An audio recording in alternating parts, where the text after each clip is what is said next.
Boaké groupe scolaire Bassa quartier Air France 1. Dans la cour de l'établissement, parents, amis et connaissances attendent avec inquiétude les résultats des candidats. Pendant ce temps, dans les classes ayant servi de salle de composition, c'est l'anxiété et le stress chez les élèves qui pensent à leur sort. Cette année, compte tenu de la crise sanitaire, de nouvelles dispositions sont prises pour la proclamation des résultats. La proclamation des résultats du BPC tient compte des mesures barrières. Donc nous avons recommandé aux enfants de rester dans leur salle pour leur remettre les relevés. C'est seulement demain que nous allons afficher pour éviter les bousculades. Dans cette atmosphère chargée d'émotions, les premiers résultats tombent. Pleurs, cris de joie et déception sont au rendez-vous. L'année passée, j'ai fait le BBC, ça n'a pas marché. L'année passée aussi, j'ai fait, ça n'a pas marché. Mais cette année, j'ai fait et puis il y a eu une mention. Tu as fait une première fois, ça n'a pas marché. Il faut prendre du courage. Dieu merci aussi, je suis admise. Je ne suis pas découragé, je compte recommencer la classe de 3e. Autre lieu même décor, nous sommes dans un collège privé de la place. Ici également, les résultats du BEPC sont donnés dans le strict respect des mesures barrières. Comme Touré Assata, étudiante et candidate libre, plusieurs élèves ont réussi avec brio leur examen.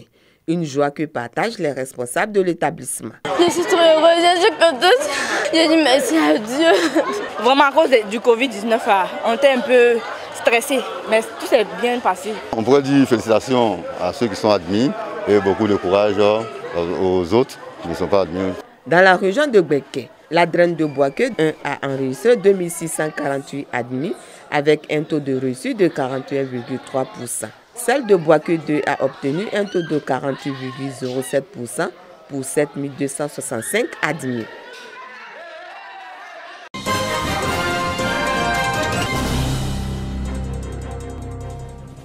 Pour la célébration de la journée nationale du planting d'arbres, c'est la ville de Mayo qui accueille les festivités pour le compte de la région de la Nawa cette année. Une occasion mise à profit pour sensibiliser la population sur la nécessité de préserver et de redorer le couvert forestier ivoirien. Au cours de cette journée, dénommée un jour 5 millions d'arbres, le directeur régional des eaux et forêts de Soubré a expliqué l'importance de la sauvegarde de la forêt. C'est pourquoi il invite chaque population à planter un arbre. La ville de Mayo, située dans le département de Soubré, s'inscrit désormais dans la dynamique d'une commune verte et résiliente. Le maire Flore Donwayi invite sa population à adhérer au projet de reboisement. Le secrétaire général de la préfecture de Soubré, Bonaventure Tiegbe, a salué l'engagement des populations à participer au projet Un jour, 1 million d'arbres. Il souhaite que ces populations contribuent véritablement à la préservation et au renforcement du couvert forestier ivoirien. Cette année, l'objectif fixé à la région de la Nawa est de 280 000 arbres à planter. Un objectif que les autorités préfectorales, politiques et l'ensemble des populations ont décidé de réaliser.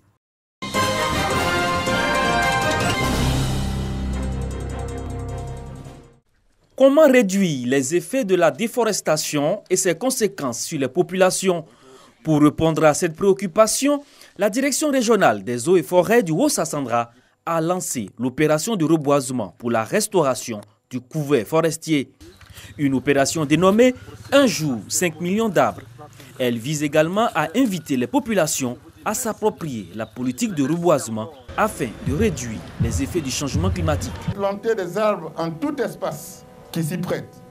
Espaces ruraux, zones urbaines, espaces publics, bordures des rues, jardins, concessions, etc. Mesdames et messieurs, c'est une opération vitale. Car l'arbre, c'est la vie.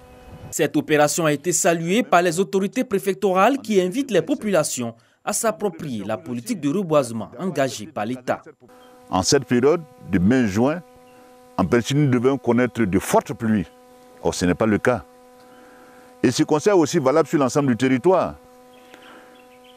La dégradation du couvert forestier a eu pour conséquence la non-maîtrise du climat. On ne sait plus à quel moment il y a la saison des pluies, on ne sait plus à quel moment il y a la saison sèche. L'initiative que vous, population de Pandi, que vous venez de prendre là, est une très bonne initiative. Effectivement, vous vous inscrivez dans la droite ligne de la politique du gouvernement. D'ici à fin 2020, la direction des eaux et forêts de Daloa entend planter 125 000 arbres.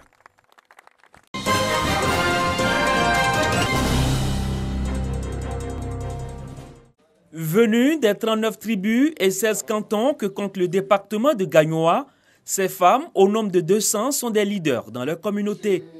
Elles ont partagé leur expérience sur le thème « Pour la paix durable et la non-violence, je m'engage ». Une initiative de l'ONG Groupe de Contact, Paix et Développement qui vise à offrir un espace de dialogue et d'échange pour une consolidation effective du rôle des femmes au maintien de la paix. Bientôt, nous avons les grandes échéances et nous savons chaque fois qu'il y a des problèmes.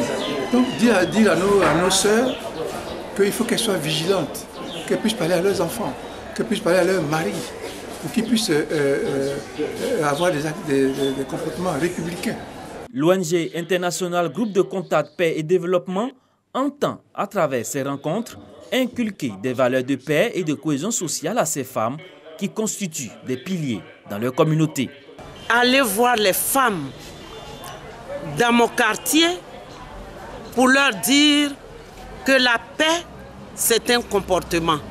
Et cette paix-là, nous devons la répercuter dans notre famille, autour de nous et partout. Que nous savions déjà, nous a été rappelé. Et nous devons, la paix viendra de nous-mêmes. Et donc nous devons pardonner. Nous devons accepter les autres tels qu'ils sont. Et comme ça, on aura la paix. Je vais prôner la paix à mes soeurs, mes enfants, les frères, dans les quartiers. C'est-à-dire, au cours de nos réunions, nous allons même décider ensemble, les femmes, de parcourir même d'autres associations de femmes afin de leur inculquer la paix. Cette rencontre n'est pas la première du genre. L'ONG Groupe de Contact Paix et Développement avait rencontré les chefs traditionnels et guides religieux. En août prochain, elle compte réunir la jeunesse de la région du Gor pour le même objectif, promouvoir la paix pour le développement.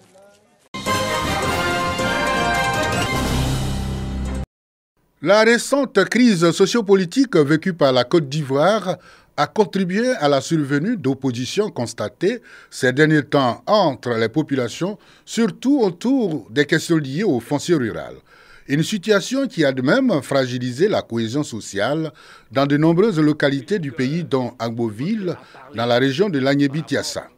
L'institution, le médiateur de la République, avec la collaboration de la Chambre nationale des rois et chefs traditionnels, veut faire l'état des lieux de la cohésion sociale en vue de la construction d'une paix durable dans ces différentes localités. C'est le sens de la tournée des acteurs de paix à Agboville et Tabo. La reprise des activités nous a permis de parcourir le reste de la Côte d'Ivoire. Tabo fait partie de l'Agnébi-Tiassa. Ici à Tabo, par exemple, les pratiques ancestrales d'épreuves de justification demeurent encore.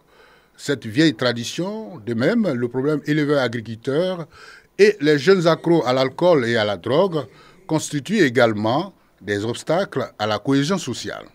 Quand tu sais que cette portion-là, c'est pour telle personne, quelle que soit la forme de l'enfant qui l'a grandi, dis-lui que ça c'est pour tes parents, ou bien ça c'est pour toi. Mais on se met derrière parce que c'est mon frère, ou bien c'est lui qui est tant. Si je dis ça, on va me tuer, ou bien si je dis ça, si j'ai un problème, on ne va pas régler. Et on ment. Les gens ont porté, n'est-ce pas, un cercueil. Ce cercueil s'est dirigé vers une habitation où se trouvait une vieille dame qui a été désignée d'après ces initiateurs-là présumés coupables. Et cette femme a été battue à mort. La gendarmerie est en train de faire son travail et les coupables seront recherchés, attrapés et punis. Le médiateur de la République nous a demandé de dresser une typologie de conflit, c'est ce que nous avons fait. Le médiateur nous a demandé de faire une analyse pour voir s'il y a des pistes de solutions. S'il n'y en a pas, nous allons pousser plus loin nos analyses pour pouvoir trouver des solutions, proposer des solutions. Et donc le mécanisme à mettre en place, c'est un comité de veille et de suivi de la situation de la cohésion sociale. Pour renforcer le processus de prévention des conflits, les localités d'Agboville et Tabo ont connu chacune l'installation de son comité de veille et de suivi de la cohésion sociale.